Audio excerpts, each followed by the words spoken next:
Hello everyone, congratulations, आप अपनी desire life को इन्जॉय कर रहे हो। सेल्फ लव जर्नी के डे 1 में मैंने आप लोगों को 3 टास्क दिए थे।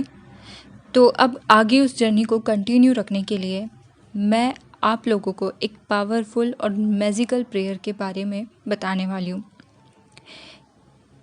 इस प्रेयर के बारे में बहुत सारे लोगों ने कुछ ना कुछ सुन रखा होगा, कुछ ना कुछ पढ़ भी रखा होगा, पर मुझे ये कितना समझ में आया है, मैंने इसको कैसे यूज़ किया है, उसके अकॉर्डिंग मैं आज इस वीडियो में आप लोगों को बताने वाली हूँ।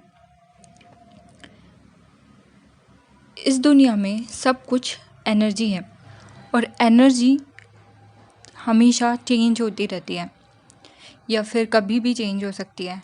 आप चल रहे हो तो भी वहाँ एनर्जी है, आप बैठे हो तब भी वहाँ एनर्जी है, आप कोई म्यूज़िक सुन रहे हो उसमें भी एनर्जी है।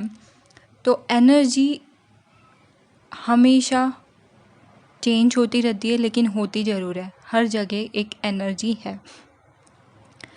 तो होपोनोपोनो प्रेयर के बारे में डॉक्टर ह्यू लेन ने बताया है। उसमें उन्होंने 4 सेंटेंस बताए हैं। I am sorry, please forgive me, thank you, I love you. उन्होंने जो क्रिमिनल पेशेंट थे, जो मेंटली इल क्रिमिनल पेशेंट थे, उनके ऊपर उन्होंने काम किया था और उन्होंने उन सभी लोगों को ठीक भी कर दिया था बिना उनसे पर्सनली मिले। सिर्फ उन्होंने उनकी जो फाइल्स थी उनका यूज़ किया था और उनको पूरी तरह से हील कर दिया था। अब उन्होंने कैसे किया था, तो वो बस इन 4 फ्रेजेस को, 4 सेंटेंस को बस रिपीट करते थे और उनको एज ए हील पर्सन देखते थे। उनका कहना था कि जो भी इस दुनिया में हो रहा है, यानी कि जो भी चीज़ें मेरे सामने आ रही है, उनका रीज़न कहीं ना कहीं मैं ही हूँ। यानी कि मेरे अंदर कुछ ना कुछ ऐसा है जिसकी वजह से मैंने इन जो क्रिमिनली इल जो पेशेंट हैं उनको अट्रैक्ट किया है अपनी लाइफ में। अगर मैं उन्हें देख रहा हूँ तो मतलब ये मेरे कहीं ना कहीं मेरे अंदर कुछ ना कुछ ऐसा है जिसकी वजह से मैंने इनको अट्रैक्ट किया है। तो वो हमेशा यही कहते हैं कि आपके अंदर जो भी चीज़ें होती है उसी का रिफ्लेक्शन आपको आपके सामने दिखाई देता है। डॉक्टर ह्यू लेन ने इसे बहुत ही आसान तरीके से समझाया है कि आपकी लाइफ में जो कुछ भी हो रहा है वो आपकी गलती नहीं है, लेकिन आपकी रिस्पॉन्सिबिलिटी है। इसका मीनिंग क्या है कि मतलब आपने कुछ भी कहा और कुछ भी सुना और आपके सामने कोई दूसरा पर्सन भी कुछ भी कह रहा है या कुछ भी सुन रहा है, तो आप उसकी 100% रिस्पॉन्सिबिलिटी ले सकते हैं। और उस रिस्पॉन्सिबिलिटी, जब आप ये कहते हैं कि मैं 100% रिस्पॉन्सिबिलिटी लेती हूँ या लेता हूँ, तो आप कह रहे हैं कि आप उस सिचुएशन को एक्सेप्ट करते हो और एक्सेप्ट करने के बाद में जैसी भी वो सिचुएशन है उसको अपना लो और उसे प्यार करो। इसका मतलब क्या है कि सब कुछ आपके अंदर से ही शुरू होता है। आप अगर खुद को हील कर लेते हो तो आपके बाहर की चीज़ें भी उसी के अकॉर्डिंग होने लग जाती है। आप खुद से कनेक्टेड हो जाते हो तो आपकी लाइफ में वो सारी चीज़ें होने लगेगी जो आप चाहते हो। यही इसका सिंपल सा मीनिंग है। डॉक्टर ह्यू लेन कहते हैं कि एक बार में हम बहुत सारी चीज़ों को नहीं देखते, यानी कि या तो हम कुछ वर्ड सुन रहे होते हैं या कुछ चीज़ें देख रहे होते हैं, लेकिन वाइब्रेशनली और एनर्जी की अकॉर्डिंग अगर देखें तो हम बहुत सारी चीज़ों को एक साथ रिसीव कर रहे होते हैं।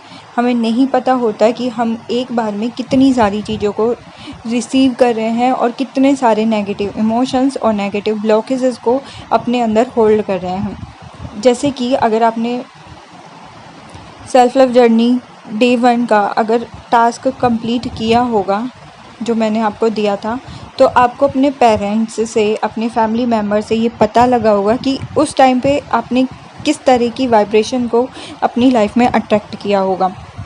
और वो सारी बातें आप लोगों को याद भी नहीं है, लेकिन कहीं ना कहीं आपके सबकॉन्शियस माइंड में वो बातें, वो चीज़ें छुपी हुई हैं और जब तक आप उन चीज़ों को हील नहीं करते, आप उन चीज़ों को चेंज नहीं कर देते, तब तक आपके लिए खुद से कनेक्टेड होना थोड़ा मुश्किल होता है। इसीलिए डॉक्टर ह्यूलिन कहते हैं कि खुद को क्लीन करते रहना चाहिए। क्लीन इन द सेंस मतलब आपको अपने आप से और अपनी लाइफ की हर एक सिचुएशन से प्यार करना चाहिए। जब आप प्यार वाली फीलिंग में रहते हो तो आपको कोई भी चीज़ परेशान नहीं करती है। जब आप प्यार वाली फीलिंग में होते हो, सेल्फ़ लव वाली फीलिंग में होते हो, खुद को क्लीन करते रहते हो, तो फिर आप अच्छी चीज़ें अट्रैक्ट करने लग जाते हो, क्योंकि आपकी वाइब्रेशन हाई हो जाती है। और जब आपकी वाइब्रेशन हाई रहेगी, आपके अंदर क्लियरिटी होगी, और क्लियरिटी होने से आप सही डिसीज़न ले पाओगे और सही चीज़ों को अपनी लाइफ में अट्रैक्ट कर पाओगे।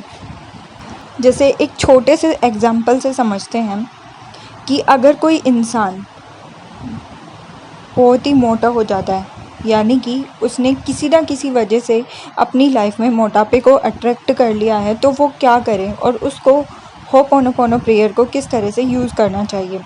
तो उस इंसान को बस डिवाइन एनर्जी से इतना कहना है, आई एम सॉरी, मैं नहीं जानता या नहीं जानती कि मैंने इस मोटापे को किस वजह से, कौन से ब्लॉकेजेस की वजह से अट्रैक्ट किया है, पर मैं माफ़ी मांगती हूँ या माफ़ी मांगता हूँ। प्लीज़ फॉरगिव मी, प्लीज़ मुझे माफ़ कर दें। अब यहाँ पे प्लीज़ फॉरगिव मी, हम जब ये सेंटेंस बोलते हैं तो यूनिवर्स ने तो सबको ही माफ़ किया हुआ है। यूनिवर्स ने किसी के लिए सब एक जैसे हैं, सब बराबर हैं, लेकिन हम अपने आप को ही फॉरगिव नहीं कर पाते, उन ब्लॉकेजेस को होल्ड करके रखते हैं।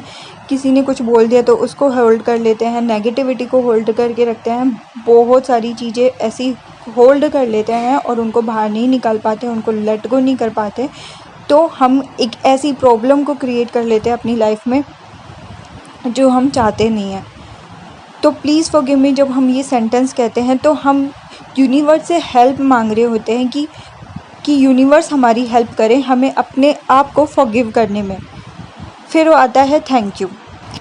तो थैंक यू का मीनिंग यहाँ पे होता है, आप यूनिवर्स को ग्रेटिट्यूड शो कर रहे हो कि आपकी जो भी प्रॉब्लम थी वो सॉल्व हो गई है, आपको उन पे यकीन हो गया है, आपको पूरा यकीन है कि आपकी जो भी प्रॉब्लम है वो सॉल्व हो गई है, आपके अंदर से जो भी ब्लॉकेजेस थे वो रिमूव हो गए हैं। फिर वो इमोशनली ब्लॉकेजेस हो या फिर वाइब्रेशनली ब्लॉकेजेस हो, चाहे आप उन ब्लॉकेजेस को जानते हो या फिर नहीं जानते, लेकिन वो सारे ब्लॉकेजेस क्लीन हो गए हैं और रिमूव हो गए हैं और अब आप पूरी तरह से हील हो गए हो। ये होता है उस थैंक यू का मीनिंग। और फिर आप कहते हो आई लव यू, तो आप डिवाइन एनर्जी को ये शो कर रहे हो कि जो भी स्टक हुई एनर्जी थी वो अब फ्लो कर रही है। अब आप डिवाइन एनर्जी से कनेक्टेड हो गए हो, अब आप सोर्स एनर्जी से कनेक्टेड हो गए हो, अब आप प्योर लव वाली एनर्जी में आ गए हो। अब आप खुद को एक अपने अंदर एक डिवाइन एनर्जी को फील कर पा रहे हो, आप महसूस कर पा रहे हो, आप अच्छा फील कर पा रहे हो, आप हर तरह से डिवाइन एनर्जी से अटैच हो गए हो। इसका मतलब ये हुआ कि आप पूरी तरह से डिवाइन एनर्जी पे ट्रस्ट करते हो और जो भी आगे होने वाला है आप उस पे पूरी तरह से यकीन करते हो। आपको इंस्पायर्ड एक्शन करने को मिल सकता है या फिर आप किसी चीज़ से इंस्पायर हो सकते हो। तो इस तरह से आपको इन 4 सेंटेंस का यूज़ करना है, I am sorry, please forgive me, thank you, I love you. ये 4 सेंटेंस जब आप कंटिन्यूसली रिपीट करोगे, इसे प्रैक्टिस करोगे, तो आप हील होने लगोगे, आपका सेल्फ लव इंक्रीज़ होने लगेगा, आप डिवाइन एनर्जी से कनेक्ट होने लगोगे। अब इसमें कितना टाइम लगता है, तो आप जितना ईजी से रखोगे उतना ही कम टाइम लगेगा। यानी कि आप रिज़ल्ट ओरिएंटेड ना होकर के बस इस प्रोसेस को फॉलो करते रहो। और क्योंकि अगर आप ये सोचोगे कि ये कब पूरा होगा और कब मुझे रिज़ल्ट मिलेगा, तो कहीं ना कहीं आप उसमें और ब्लॉकेजेस को ऐड कर दोगे। इसीलिए आपको बस इस हीलिंग प्रेयर को करते टाइम फेथ रखना है और यूनिवर्स को सरेंडर कर देना है कि जो भी होगा अब अच्छा ही होगा और आप उस डिवाइन एनर्जी से कनेक्टेड हो जाओगे। नेक्स्ट वीडियो में मैं आपको बताऊंगी कि आपको अब इस प्रेयर को किस तरह से अपनी चाइल्ड हीलिंग के लिए यूज़ करना है, और आगे की प्रोसेस भी मैं इस तरह से कंटिन्यूसली बताती जाऊंगी। लेकिन आज का टास्क आपका बस यही है कि आपको डीप ब्रीदिंग करनी है 15 मिनट्स के लिए, और इस वीडियो को आप फिर से ज़रूर देखें ताकि आपको ये वीडियो पूरा अच्छे से समझ में आ जाए। होपोनोपोनो प्रेयर आपको कम्प्लीटली समझ में आ जानी चाहिए, ताकि आपको नेक्स्ट दिन जब आप इस प्रेयर को करोगे तो आपको कोई भी डाउट नहीं होना चाहिए, कोई भी आपके लिए माइंड में कन्फ्यूज़न नहीं होना चाहिए। अगर आपका फिर भी कोई क्वेश्चन है तो आप मुझसे कमेंट में पूछ सकते हो। इस वीडियो को यहाँ तक पूरा देखने के लिए थैंक यू सो मच।